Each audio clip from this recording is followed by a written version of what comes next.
Hello and welcome to The Nation. I'm Danial Rahman. Yesterday, Yang Amat Berhormat Prime Minister tabled the Budget 2024. The budget aims to empower the people through economic reforms, and the budget was announced at 398.3 billion ringgit, also with the largest operational expenditure in history. With this allocation, it encompasses a myriad of sectors, including taxation reform, targeted subsidies, digital economy advancements, to things like healthcare, more funding for education, and beyond. Malaysia, of course, has announced this budget in line with the Madani Economic Framework, which aims to take Malaysia up to the next level on the global stage, but also to raise the quality of lives and livelihoods of Malaysian people and businesses. The arising question is, will Budget 2024 be able to achieve these lofty aspirations as well for the everyday rakyat and the nation? Joining me today are three distinguished panelists. From my left, we have ARINAH NAJWA, Director of BowerGroupAsia. Next to her is Mohammad Abdul Hamid, Head of Economic Prosperity Cluster, IKRAM.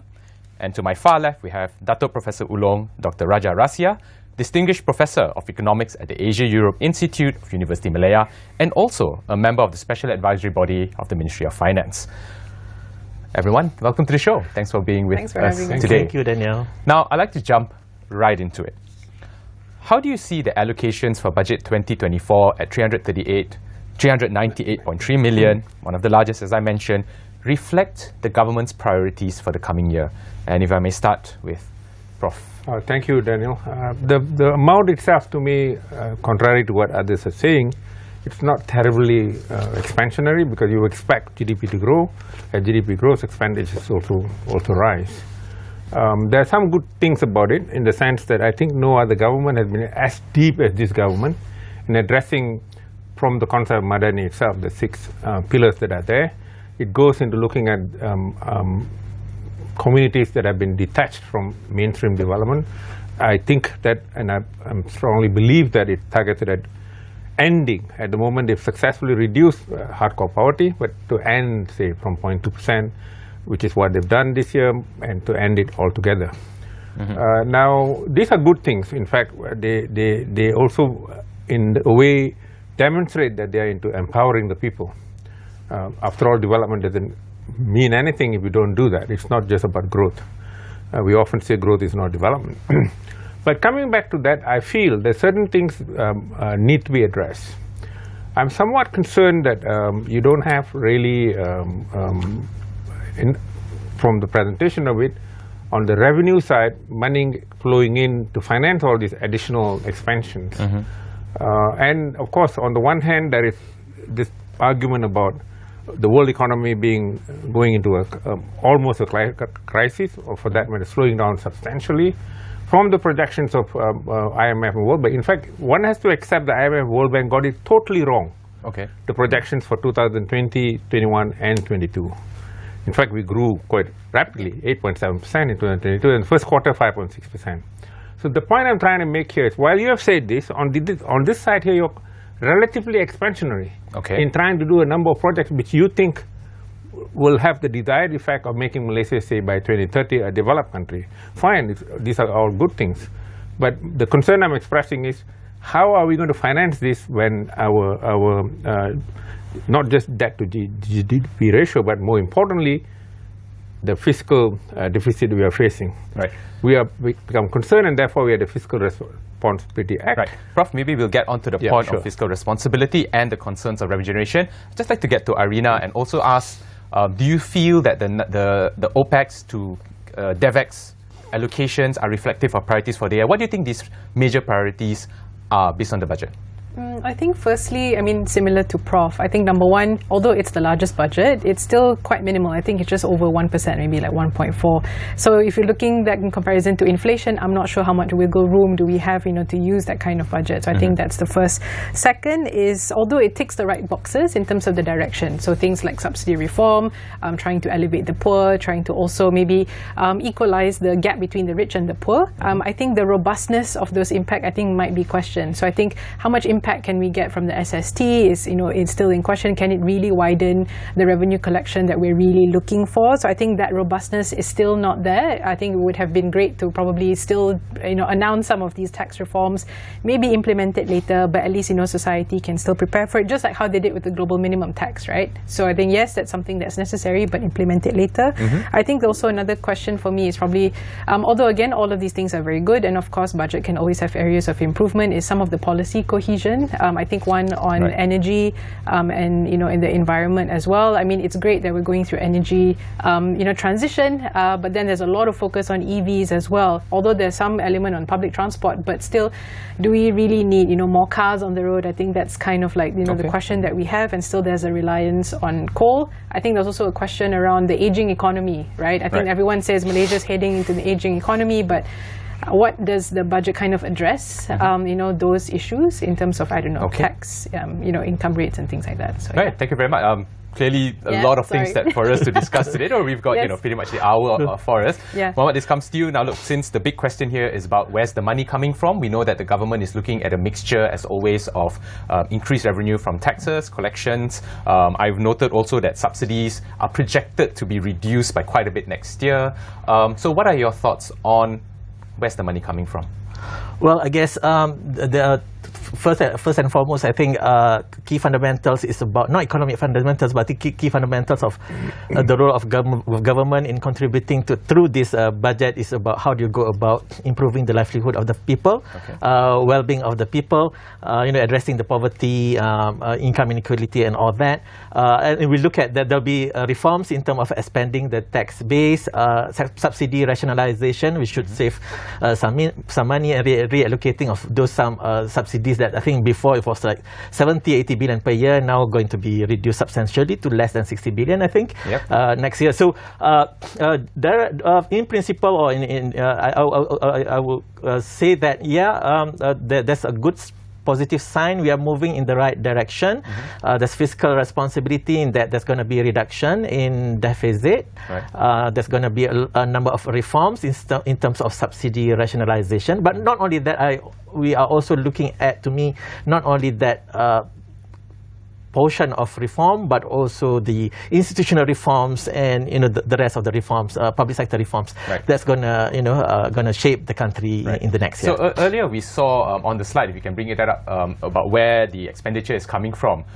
Prof, do you buy into the kind of numbers that we should? Because obviously everything that Mohammed mentioned is right. I mean, every government wants to reduce the fiscal deficit, every government wants to raise the revenue. So if we look at our number here, where it comes from and where it's going, income tax 44.4%, borrowing and use of government assets about 22%, non-tax revenue 16%, indirect 14%, other tax 2.6%. What are your thoughts? Typically, if you look at countries, developing countries, most of the tax is targeted at indirect taxes.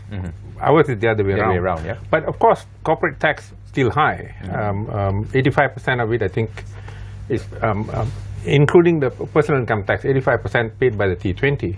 But let's look at how we see Madani itself. And countries like the Nordic countries actually follow that sort of an approach, as opposed to the US and Britain, that have become increasingly unequal over the last 7 decades. So I think the approach taken is really good, in the sense that we are looking at development as we see it, so that we see, and the whole group of Malaysians and the current Prime Minister is the best to talk about that. Talking about we are the same. We want to see everyone grow with it. But the concern that you raised to, which I share, is are we in the process also making sure that the revenue matches the expenditure? My feeling is because we already have an act now. So you're saying the Fiscal Responsibility Act? We already have an act now, even though we have a budget of 393.8 billion, which to me is not substantially that high, because it was 303 billion in last year. Now, my feeling is, the problem I see is, are we going to be able to generate the kind of taxes to support the subsidy? Even the subsidy element, I liked very much the announcement by our Prime Minister, we have to change to subsidy bersasar.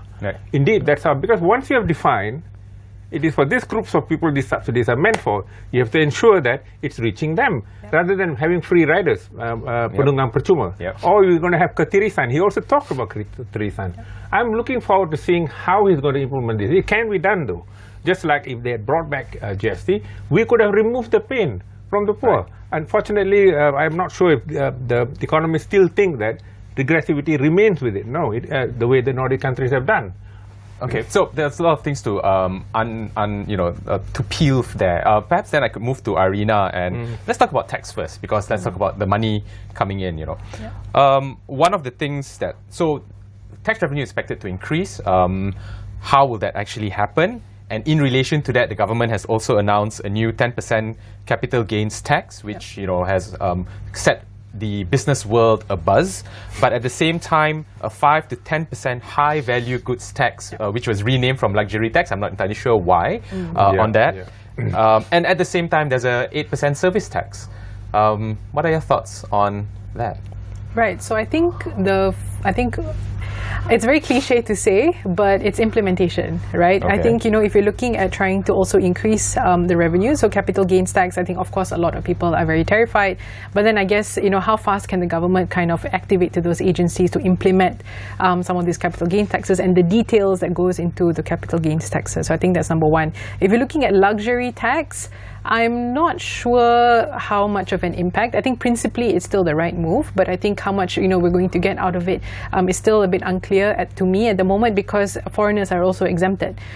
So if you're looking at the amount of money that goes into spending, maybe it's attractive to foreigners, so that's great. They come here, but for the amount of locals that want to spend on luxury, I don't know. I mean, if they're already able to afford luxury goods, they probably just go abroad and shop for all of these things. So I'm not sure how much change that can happen. But I think with regards to tax, I think a bigger issue is probably widening the tax base. So I think the government now is trying to go into e-invoicing to track a larger shadow economy, because about 6 million out of the 15 million employment force are in the informal working sector. So I think that's where the bigger chunk of revenue can come from. If you go into the informal sectors or the shadow economy, track the taxation that goes there, and then that can contribute better. So I think that's number one.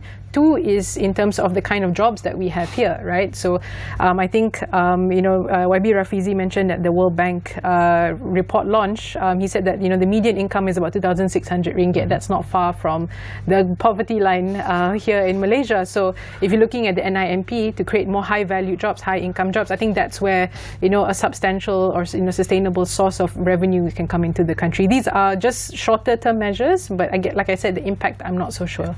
Of course, we'll come back to the issue of job creation and wealth creation in a moment. Mohammed, I'd like to get your thoughts on, again, this service tax, because what was not very clear, at least at this point, was how much this 2% in difference would bring to government coffers. But what is clear is that it will impact the wallets of people on the ground. So what are you hearing from feedback from your stakeholders, or what are your thoughts on this? Well, I think I share the same concern about the expanding the revenue base of the government. I think what the government needs, what we need, the country needs, is a more solid and long-term plan in terms of how is the government gonna expand the tax base, the revenue base, and I see that from two points. One is what we are talking about right now, which is tax. The other one is also about how do you go about developing the economy from the middle income trap, the low or medium value add, to higher value add economy, so that you can generate more income, and then you can tax more. You can generate more income for the country. And I think I like the idea about looking. We really need to look at the solid long-term plan on what is it that the country needs to expand the tax base. And I think what has been done before, for example, I think there was once of windfall tax introduced two years ago. I think that I didn't see that in this in this budget. So I think those are the kind of things that I think the government should be looking as a whole. My point is like you have to look at that in a more comprehensive, holistic manner. But I asked you about the 8% tax. So I mean, you've avoided it. I don't know whether intentionally or not. Yeah, but well, I guess certainly they will hurt the pockets of the customers. I mean the ordinary Malaysians. So it's going to be affecting us directly. So obviously there'll be people who will be affected. But and again, I think we need, from policy perspective, we need to see how is that going to translate into what additional incremental revenue that's going to bring to the nation. So you're saying if there's going to already be a bit of pain in the pocket, Prof, the GST was big news. Everybody's talking about it, speculating. That's been the case the last 5-6 years, right? Whether it's coming back at what percentage. The government has raised SS or the service tax by 2%. Why not just bring back the GST? See, the problem I found, unfortunately, the group of people who believe that the GST should be brought back on the basis of arguments or countries that believe in an egalitarian system. I don't think that was actually approach. It's just like there are people who just read about why the US is the way it is, or Britain is the way Britain is, and start attacking them for whatever different reasons. They don't actually go to the actual problems, punca-punca akar umbi. As what ARINAH mentioned just now, there are a number of things not explored in relation to the various range of taxes we have. And it's not taxes that are meant to cause pain. I mean, there's of course some group of people who take that, say you have to bite the bullet. Without pain, you won't get gain. In our case, if you think about it carefully, you don't actually pass the pain to the poor. With SST, you do. Because the 2% increase, from 6% you increase, it also involves the poor. It involves the poor because you go and buy KFC outside there, or you even go and buy a shirt outside in the supermarket, you're going to be taxed. That's right. The e-invoicing system is good in the sense that if it is effectively used, the gig economy will be there. The gig economy, a whole range of other things will be there, and the transactions will be taken immediately, instantly, so that the payment can also be fairly instant. And if they use the tax identification number, which is what our PM cleverly presented yesterday, you can of course even identify members of the family because you only have the head of the household in the stats department data set. You can also go back and then make the repayments fairly instant. Things that happened in the past are hounding the government now, I believe. Because in the past, even those guys were claiming back whatever they're supposed to claim back, didn't have those payments back. So in other words, the GST have been maligned on the basis of how it was implemented over the period 2015 to 2018. In the sense that, one, there was no transfer back to the B60. I use B60 because our PM, he surely shows enormous tendency to support the poor, golongan marhain. Now, in that sort of sense, you can actually give it back to them. Instantly, you can give it back to pay them back. Second, in contrast to a number of writings that I see in the press, you don't need the SST anymore because if the tax buoyancy you get from GST, for every 1% of GDP growth, you can get 1.3% growth in tax revenue.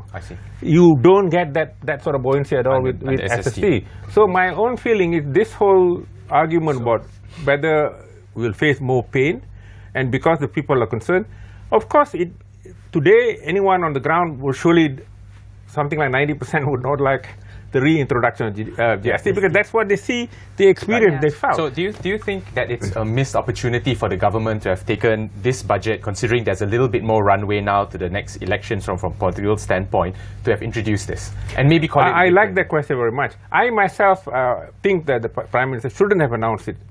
I mean, not that, shouldn't have implemented it. But he should have announced it. He should have announced it, but of course he has the option. He can go back to the masses, see that he can marshal the army of his political supporters, go to the ground and show them this is what it will be. I felt that if it was announced now, and then now we're going to targeted subsidies, subsidy bersasa. This subsidy bersasa is being implemented now, it's worked on now. So they can see this experience for you to buy in for the introduction of the GST in 2025. That should be enough time to do it. But I'm not sure why that announcement was, so that we'll be transparent. Because the PM is clear. I don't see any leader here who's been as adamant, as consistent, committed to end corruption, for example. So I feel that this is the right Prime Minister to do it. This is the right person to do it. Right, so you're saying it should have been announced, implementation could take a bit more time, but basically to condition the society towards it, maybe even give it a different name for all we know. But you're right. Yeah, that's been absolutely. their line. Yes. So I like your point. You also then talked about subsidies. Let's move into that. The government is saying that the subsidy bill is obviously unsustainable. It's about 90-ish, close higher 80 billion this year, despite the projection of about only 60. Because 81 billion. 81 billion. Thank you. And that's also because of various inflation, global headwinds, supply chain challenges. Next year, it's been the numbers I was looking at earlier, they're trying to cut it by about 12 billion. Yep. Some of that will be then remarshalled to areas like Sumbangan Tunai Rahmah. Mohammed, maybe you get your thoughts first on what are your thoughts on the government's announcement. I want to specifically go into the point on, they're talking about stabilizing egg supply, chicken, but then they said it'll only be announced in 2 weeks from now. Oh, okay. All right. I'm not sure I know what exactly was announced yesterday, but I do understand that there's going to be a removal of price control on eggs and chicken, and based on the basis that I guess the supply has now stabilized and let the market forces determine prices. Well, that will be the conventional economics will say that you let the market dictate based on supply and demand. So that being the case, then I guess that should be the way. I mean, in a fully functioning efficient economy, that's what you would expect. ARINAH, do you have any thoughts on this? Yeah, so I think with regards to chicken and egg, so the PM announced that it will be... so that's one. But I did, because now it's floating, right? The prices will float. The chicken or the egg? Both will float now. Sorry. So no, and I think because of, they are floating. So I'm trying to think of a comeback joke, but I can't right now.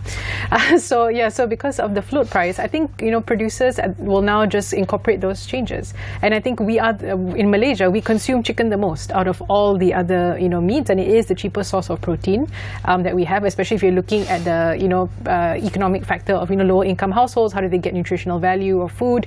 Chicken and egg are the easiest and one of the cheapest. So, but I think now, society will probably have to prepare that some of the cost of these goods will definitely go up because it is afloat, and of course businesses need to protect themselves to insulate against those price volatility. So it would definitely impact communities now. So I think that's another bigger question, I guess, in terms of our own food security, right? So what are the other alternatives that we need to kind of think about to improve food security and less reliance on imported goods that are national staples like rice? So I think, are good that they try to mitigate the subsidies, but again, impact to the communities, that actually are more vulnerable or would be impacted the most, I think needs to be assessed, definitely a bit more. Mohammed, I just want to come back to you very quickly because you also look at economic prosperity for the community. And the removal of the subsidies was prefaced by the Prime Minister in his speech as, number one, the T20 are, menghirup, really almost like draining the subsidy, which is true. It's not untrue. Electricity more than 50%, fuel, but also that it is enjoyed by 3.5 million foreigners. Of course, there was a bit of a narrative to, paint this group in a light to sort of justify it. I don't know, on your thoughts, do you think this was a fair way to position it? Kind of pivoting into therefore to help the B40 and M40? I think the fact that government has already implemented a more targeted subsidy on electricity this year, and they have already realized some form of savings. I think that's a good sign that the kind of initiative on rationalization is working. And I think as we've got this what do you call that, PADU, the national database that should be more refined, more detailed, then I think that should rightly facilitate the implementation of a more targeted subsidy. But I also want to highlight the point that in economy Madani, there is this approach mentioning about a whole of society approach. I want to go back to that because I think it relates back to our concern earlier about expanding government revenue and all of that. Because I think going forward, I think we need to see, the country need to see that the role of non-governmental actors will be increasing, be it the private sector, be it the civil society, NGOs and all that.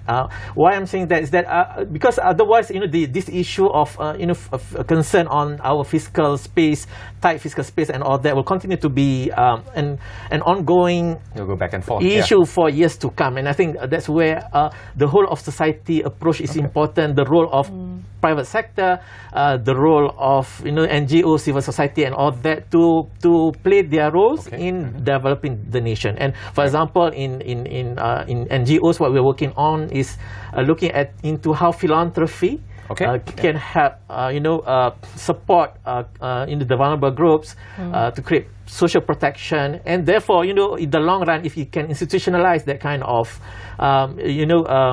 non-governmental efforts, then rightly it should help to reduce government burden. I like how you brought together subsidy as also part of kind of like the whole of government approach. We'll talk about that more. We're going to take a short break, so stay tuned with us, and we'll be back in a little bit right after this.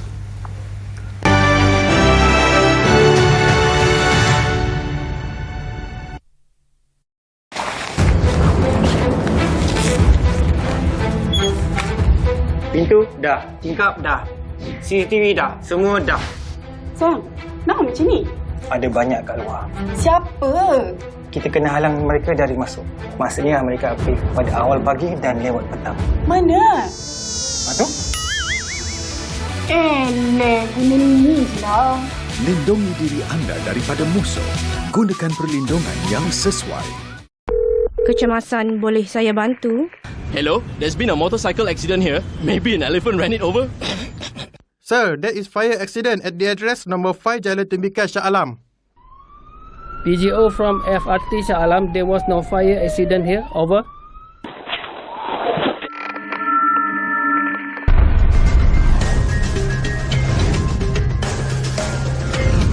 MERS 999.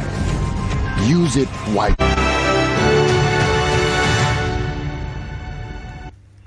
Welcome back. Today on The Nation, we are discussing the recently tabled Budget 2024. With me, we have Professor RASIAH, we have MOHAMMAD, and we have ARINAH NAJWA. Let's get right back into it. Before the break, we're talking about subsidies. Professor, I'd like to get into a little bit of that. What we see that when the Prime Minister announced the subsidies within the speech, he prefaced it with how, for example, the petrol prices in Malaysia are very low compared it to countries around the region. But during the elaboration, there wasn't really a mechanism or an elaboration of that. But later on, he also talked about how the subsidy price will be redistributed, but focusing on the Sumbangan Tunai Rahmah. Now, what are your thoughts about this? All over the world, at least the way tax is administered and the way subsidies are provided, I have not seen one the way we had it before. Which is why out of 81 billion, I think 25% perhaps goes to the targeted group. Which means to say it's not only the tourists who are here. Our Prime Minister talked about 3.5 million tourists. Not only me, penunggang percuma juga, I am also a free rider. And as well as smuggling. Imagine the share of smuggled drugs, cigarettes, and alcohol. Yep. We can't do what Singapore does. Are we able to make sure that we increase compliance and enforcement? I have doubts about it because all the other governments tried it too. Perhaps we can increase, but how much can you do? Now, typically in the other countries, at the marketplace, at the pump, the price must be market price. Not only that, it must be able to be sold at that so that everybody else gets it at that price, so that government doesn't bear any subsidies. It also shapes the conduct of people. Is it something that much more expensive? On their own, it can choose to do that, especially so we're targeting carbon net zero in 2050. We should be eliminating fossil fuels by then. So my own feeling is that mechanism didn't come out, or that preparation didn't come out very well. Perhaps it's there, but in other words, you should go back to the B60 and see how they could be given cash transfers and so on, equivalent to the amount they consider to consume. Otherwise, you may say diesel of Kelantan and Terengganu swapped for fish with the Thai guys. Right, that's right. But earlier, you mentioned that 85% of taxpayers, 80% of income tax collection are from the top T20. And by removing the subsidies, of course, they are the majority users, but they'll also be affected. And just below them are the M40, or if you say B60, then the M20 or M30, depending how you want to slice that pie. Do you feel that enough is being done for them? Because as usual, the M40 tends to be a bit of a neither here nor there group within the budget. The first thing, I think the PM also announced this yesterday in a very masterful way.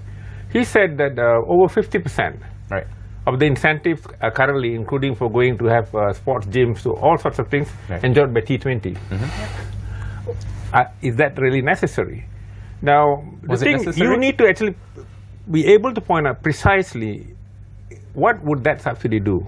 Second, should that, I mean, in this case, it's an incentive properly administered. I mean, if you accept that it's an incentive that should remain, the only question I have is, you say it's too much enjoyed by the rich, increases inequality. But that aside, it's implemented quite well because it's actually one where the person who's applying for exemption is actually applying. You know the person concerned. It's not one where somebody else is going to unnecessarily enjoy the benefit. So that's okay. But my feeling is one needs to see whether this distribution is effective in ensuring not only that the people who are supposedly creating the wealth, I mean, in a different way, even though it may not be fair because you don't see the contribution of the poor if you just use income or value added, and therefore it's not fair. But if you use that as a case, they are the one seemingly bringing most of the wealth. But do you need to give them this if you believe in an egalitarian society? You are talking about Madani. Yeah. So you're saying they should? That's why I say one thing that is clear, the capacity to appropriate economic gains from those who haven't really exerted completely their initiative, brain power, you haven't developed brain power and so on, is with the poor because they haven't had the opportunity to do it. Not really with those guys who are earning that much of money, so except for windfall gains, which are not... The way we did it here, in a way, is not really appropriate, I feel, because if you are cornering profits from pure innovation, you should support that. Not just suddenly price change. So you're saying some of the windfall tax shouldn't have been done the way in which it was, but you're also saying that, if I hear this correctly, that the current subsidy mechanism should also have the M40 and T20 in mind, and that's something that should do. All right, thanks. So that moves on very nicely. But that doesn't require the kind of subsidy we are doing now. That really requires application, and you get the exemption, which is okay the way it's administered. Right. So more from the tax rebate, tax perspectives. So that moves us into the point now. Aside from obviously trying to help people and revenue and tax and subsidies, the development expenditure, 90 billion ringgit, and we saw in the recent midterm review of the 12 Malaysia plan that more money has to be pumped in for development to achieve what we want. So from 400 billion to 415 billion, therefore the government has to spend something like 90 billion a year from now on, which then ostensibly would benefit the M40 or the T20, the business owners. ARINAH, I'd like to ask, what impact do you think this 90 billion DE allocation will have?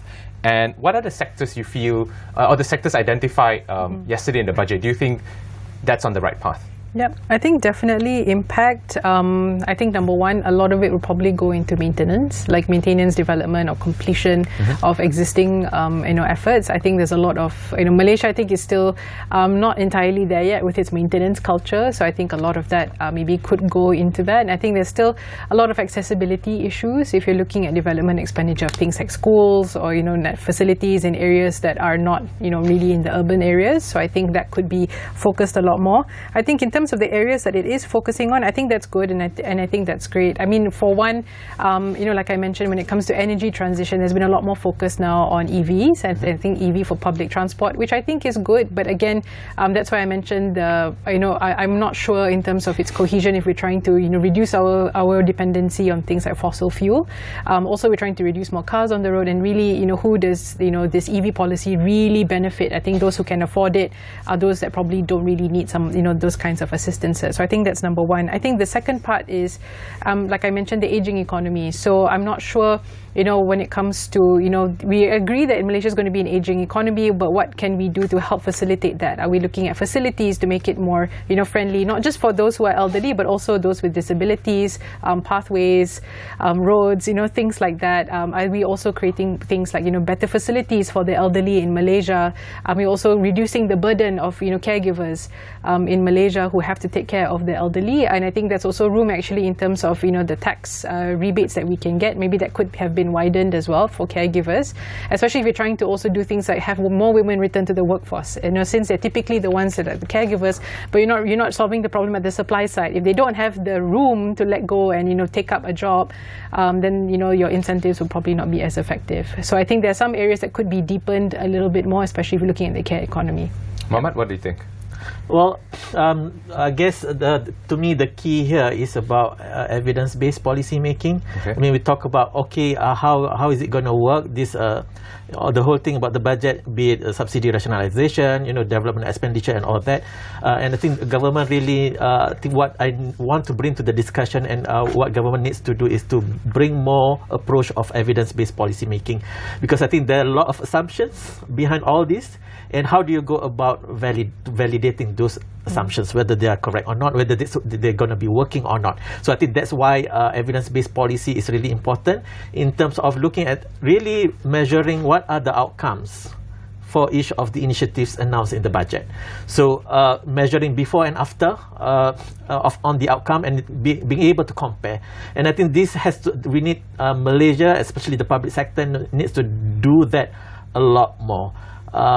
I mean, you look at last year's budget, for example. How do you know in terms of effectiveness, value for money for every dollar spent? Right. So I think, and there are already methods being used elsewhere in many countries. About there's randomized evaluation, looking into outcomes before and after to ensure that every dollar spent is effective and value for money.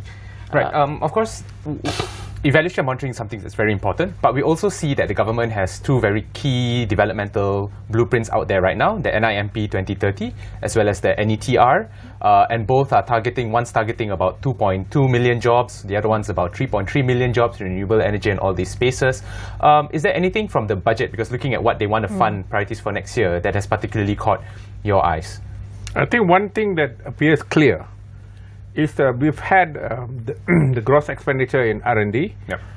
If it was 8% in KD&K R&D in 2008, I was part of the team. Of course, that time was Tan Sri Zakri. We were pushing for it to go up because this was one of the lowest in the world. And you want to be a developed, transformed, technology intensive country. So it gradually went up to 1.4% in 2016. Since then, it has fallen. It fell to 1.05% in 2018, 0.95% in 2020. So the good thing about the budget, I see, although I don't know what the shares, they didn't present that they have increased the denominations for both the Ministry of Innovation, Science, Technology and Innovation, as well as the Higher Education Ministry. That augurs well. But of course, one will have to see that it translates into not just more scientific publications, but commercialization. The PM clearly mentioned that, so that it helps you achieve the growth targets which we have in NIMP 4 as well as greening the economy. Right. Now, if these are done correctly, that's fine. So these are good things that I've seen, but let's see, because we always have this problem of building infrastructure. Remember the science and technology parks? They have all become white elephants now. So we hope that doesn't repeat itself. Yeah. If I can add to that, I think a nice focus also is on STEM. I think if we're looking at in Malaysia, a lot of investors that want to come in or they want to set up in Malaysia, they have great things to say. It's a majority English-speaking country, ecosystem is there, but sometimes it's the talent, specific talent within their industries. If you look at engineering, tech, all of that. So I think that focus onto STEM, I think, is definitely in the right direction, and especially if you're trying to focus on green energy or energy transition, I think that's definitely a lot more room to kind of focus on. I think the challenge maybe here would be consolidation, especially in areas of TVET. For example, I think Merdeka Center recently did a poll amongst youth. They said that TVET is actually great. They're really receptive of it. It's a great way to become entrepreneurs or learn skills, but they're not keen to go into it because they feel it doesn't pay well. Right. So I think I don't know how there could be a way to kind of change that and to show that these are the vocational trainings that actually can get you more money. Of course, that's a really good point. We've spoken a lot about the role of government in putting the allocations and the budget. TVET, every year there's a big 6 billion, etc., etc. This year it's 6.8 billion. I'm very passionate about TVET because I was quite intimately involved on the policy side of things. One of the new things that was announced by YB Rafizi was the Academia in Industry, where they're trying to set up, you call it like teaching factories. Yep. Now, what are your thoughts on the role of the private sector in, you know, motivating young people to want to get more involved in TVET? For many years, we look at the government and saying this is what the government should do, but the industry plays a role too now, do they not? I guess the example that you mentioned, the academy in factory, that's really a good initiative in terms of producing the right skill set for our workforce. And it also addressed the issue of, you know, we've got this big pool of youth who did not complete school or who are not interested to go to further their education in higher education. So there are two sides of the issue. You see, one is, you know, preparing our workforce, labor, with skills. But on the other hand, I think you also have to be concerned the fact that on the education side, there's this big pool of youth who are not interested to further their studies. And that goes back to, I think, a fundamental question on the relevance of our education system, preparing our youth for the future, considering the changing economic environment. Well, the Prime Minister in his speech, I did a very quick calculation, had at least 10 paragraphs on education and another 3 or 4 on higher education. I know that's the absolutely terrible way to assess priority on anything, but clearly, as we can also see on the screen, that education, higher education are something very important.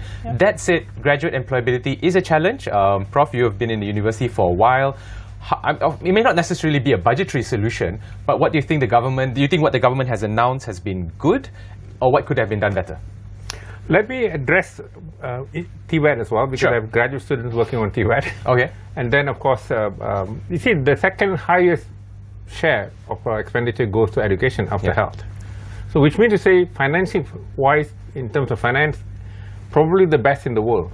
In fact, most of the time we are glorified because we have high amount of money going to out of the budget going to education and health.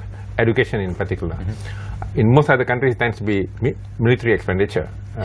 Now, but coming back to this, my feeling is I have done also studies on all these polytechnics and so on for World Bank missions, and my own feeling is there is this disjuncture between markets, how markets are defined. You talk to people, well, we are all doing well, we're full admission. But market should be the prizes. What commands demand? The firms should be happy with what is being trained.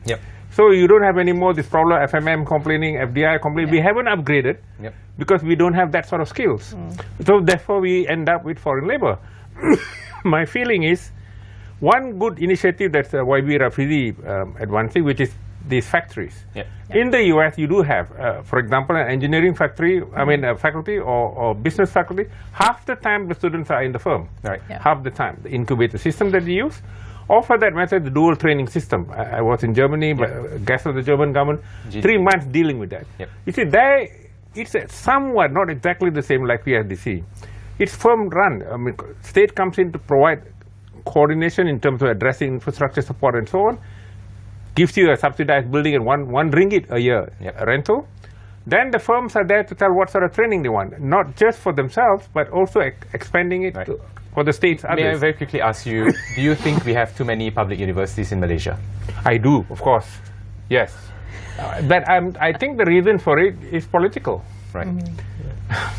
Now, I just wanted to make this point, because the second one will have to be firms accepting that they will absorb the students. They will have, like the dual training system, and they finance it.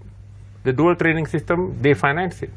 And we need to also, just like we had the Fiscal Responsibility Act, which I like very much, you need to also ensure that those carrying skills, a certificate, they are accountable. In Germany, you need to be a Meister craftsman to start a firm. To repair a car, for example. Here they'll break the car and then ask you to come back the next day. Nobody cares.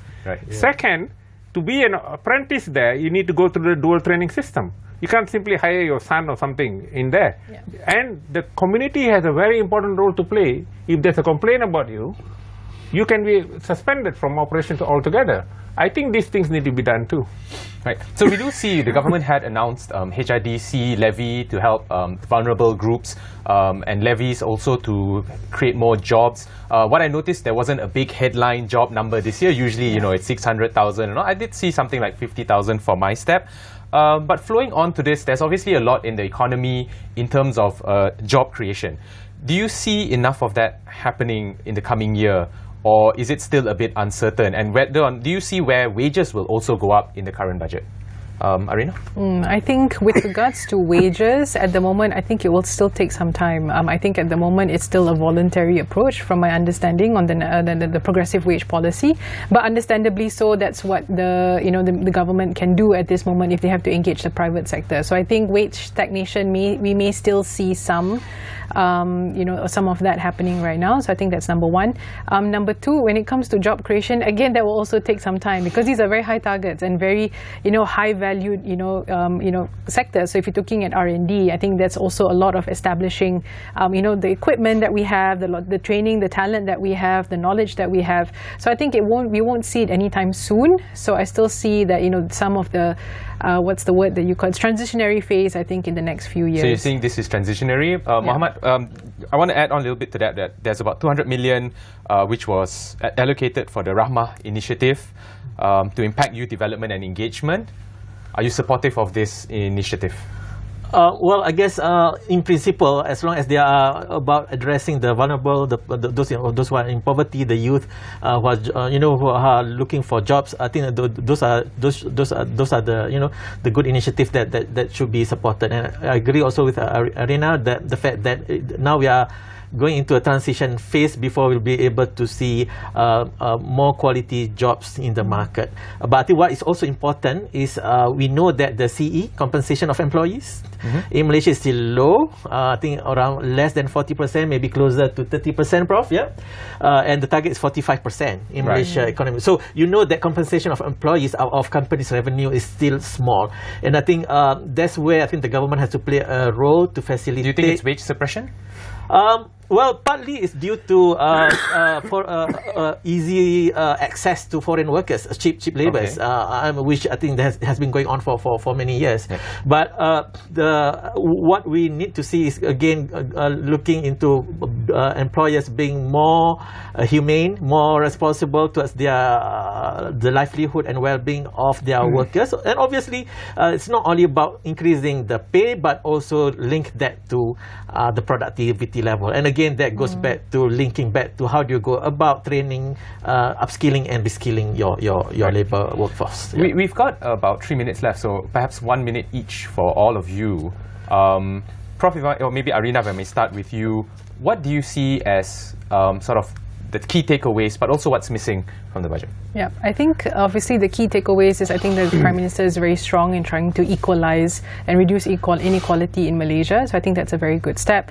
Also really addressing the concerns of the citizens. So I think that's also a very good step. I think what's missing is just that robustness or that commitment to really, actualize that extent of the assistance, to those most vulnerable. So I agree with the panel that this is, he's the right Prime Minister to do it because then the values are aligned. But I think it's really about the speed and I guess the brevity to kind of do it amid, understandably so, he's tied with, politics and, managing political unity, but, I think they can do a lot more and be more brave in that sense. Yeah. Mohammed, you also mentioned earlier about whole of nation approach. You talked about philanthropy, and do you think there were some points which the Prime Minister could have pushed on? I know there's so much, right? We didn't talk about Islam and halal and the startup ecosystem, but do you think there's something that could have been pushed forward to really define what this Malaysia Madani economy budget would be about? Well, related to what you've just mentioned just now, I think that's a very good point brought about by the budget, which is about social finance, which I think there is an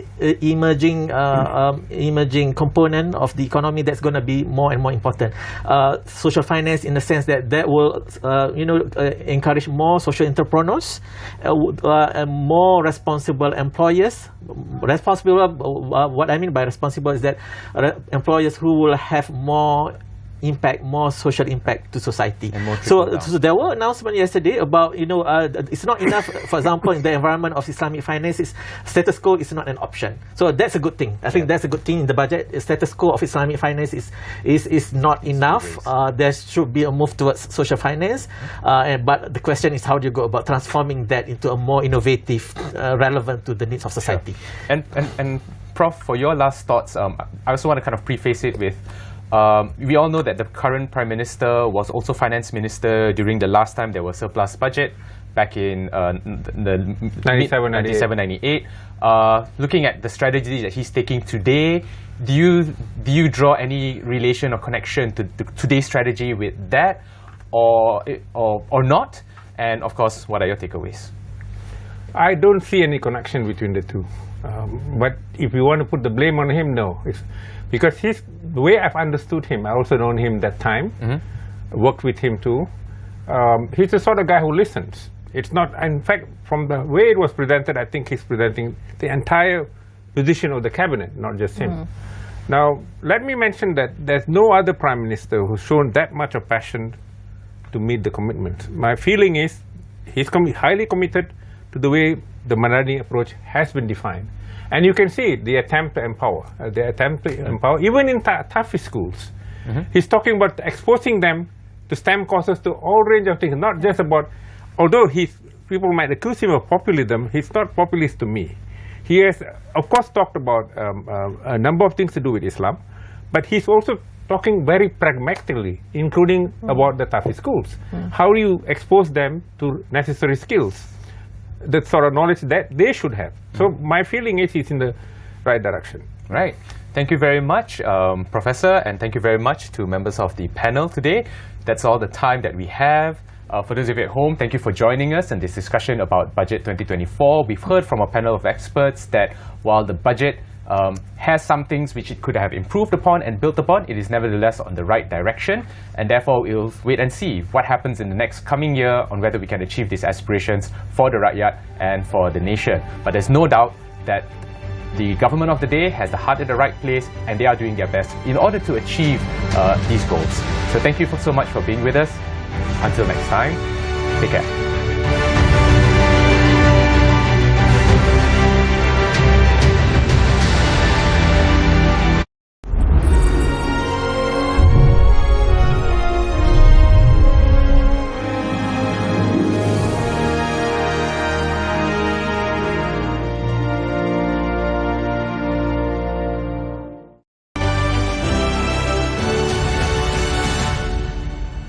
Jumlah peruntukan yang besar ini merupakan satu pelaburan oleh Kerajaan Perpaduan yang cakna dan prihatin terhadap keperluan kesihatan rakyat yang baik, seterusnya menyumbang kepada peningkatan produktivitas bekerja demi pemerataan ekonomi negara. Masa sama, kami menerima baik pengumuman beberapa dana termasuk 900 juta yang disediakan oleh Bank Negara Malaysia untuk tujuan otomasi dan juga pendigitalan, kerana ini sudah pasti antara lain akan dapat bantu syarikat-syarikat perusahaan kecil dan sederhana mengguna pakai ataupun adopt aplikasi dan teknologi 5G.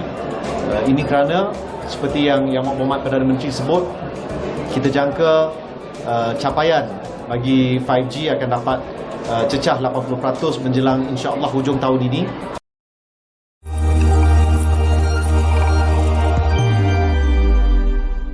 Kementerian Komunikasi dan Digital telah memulakan siri bual bicara berhubung dasar perkongsian data nasional melalui kerjasama di antara Perbadanan Ekonomi Digital Malaysia ataupun MDEC, Malaysia Kini dan Digital News Asia dengan sokongan KKD.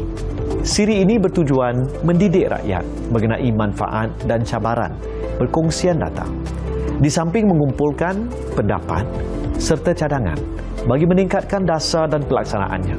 Dan marilah kita bersama-sama memulakan perjalanan yang luar biasa ini.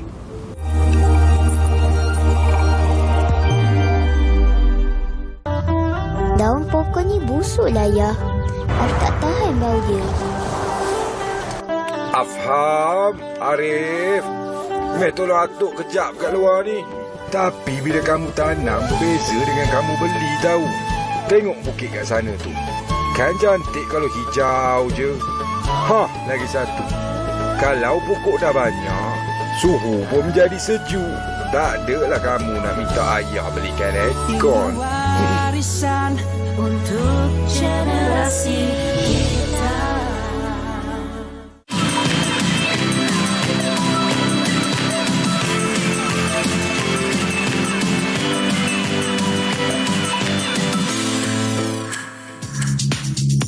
Spektrum Pagi Bernama Radio.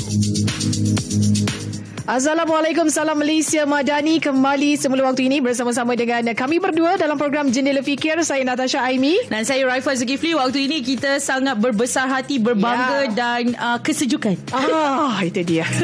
Okey, kerana seperti yang kami janjikan ya, kita bawakan seseorang yang sangat istimewa bersama-sama dengan kami di dalam studio waktu ini. Ya, jadi anda perlu saksikan secara langsung di Facebook Bernama Radio, dan bersama-sama dengan kami kita ada Timbalan Perdana Menteri Yang Amat Berhormat Datuk Seri Haji Fadilah Haji Yusof yang juga Menteri Perdagangan dan Komoditi. Assalamualaikum Datuk Seri. Waalaikumsalam.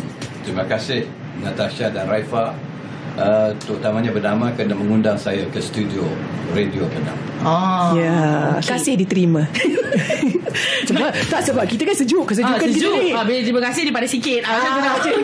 Baik. Dan Datuk Seri, kalau kita sebut hari ni fokus kita ialah berkaitan dengan PEN Borneo, yang mana kaedah fast track untuk bantu capai sasaran. Sebelum itu Datuk Seri, kita nak melihat juga bagaimana sebenarnya dengan status terkini projek PEN Borneo, terutamanya selepas Kebara Kenali Borneo baru-baru ini. Mungkin untuk makluman semua, projek Lebuh Raya PEN Borneo ini merupakan inisiatif daripada Kerajaan Persekutuan untuk menambah baik secara berperingkat jaringan jalan, terutamanya di Sabah dan juga Sarawak. Dan ianya dilaksanakan secara berfasa, iaitu fasa pertama untuk Sabah sepanjang 706 km dari Sindomin ke Kudat dan Ranau ke Senakan, dan seterusnya ke Tawau, yang dibahagikan pada 35 pakej kerja, iaitu fasa pertama iaitu fasa 1A, 16 pakej kerja, di mana 15 pakej kerja sedang dilaksanakan dengan prestasi sekarang ni 85% siap. Satu pakej kerja iaitu dari Serusup ke Pituru masih di peringkat perolehan. Manakala fasa 1B pula, ianya merangkumi 19 pakej kerja, kini di peringkat penilaian teknikal. Maknanya ada makmal pengurusan nilai. Perolehan 19 pakej kerja ini dijadual bermula penghujung tahun 2023 dengan tempoh pembinaan 5 tahun. Manakala fasa kedua dan ketiga melibatkan jajaran daripada Ranau ke Tamparuli dan Tawau ke Kimanis. Yang ini masih di peringkat perancangan, di mana keutamaan kerajaan sekarang ini ialah untuk menyiapkan fasa 1 terlebih dahulu. Bila siap fasa 1, barulah akan melihat pada fasa 2 dan ketiga. Ini bergantung sudah pasti dengan kedudukan kewangan. Manakala untuk Sarawak pula, sepanjang 786 km, iaitu daripada Teluk Melano ke Sematan, yang dibahagikan kepada 11 pakej. Sebenarnya daripada Teluk Melanau ke Miri 11 pakej, keseluruhan 11 pakej kerja yang dilaksanakan sudah pun mencapai 97% siap. Yang lain saya kira yang lain tu dalam pelaksanaan, terutamanya di peringkat Miri ada sedikit technical issues yang memerlukan desain baru, dan juga yang mungkin paling lambat siap nantilah. Okey, baik, itu dia tentang status terkini projek PEN Borneo tersebut. Dan sebelum ini juga kalau kita lihat Datuk Seri sendiri ada mencadangkan kaedah perolehan secara tender prakelayakan yang dilihat antara langkah yang diambil bagi pemilihan kontraktor bagi projek ini. Jadi kita nak tahu juga Datuk Seri, apa antara kriteria utama yang diperlukan dalam memastikan kelancaran pembinaan projek ini? Semua perolehan kerajaan persekutuan ianya tertakluk kepada kaedah perolehan yang ditentukan oleh Kementerian Kewangan. Kita ada kaedah apa yang dikatakan tender secara terbuka. Kita ada juga tender secara terpilih. Dia juga tender secara prakelayakan dan juga tender secara sebut harga. ianya bergantung dengan nilai dan komplikasi sesuatu projek. Dan untuk itulah apa yang saya cadangkan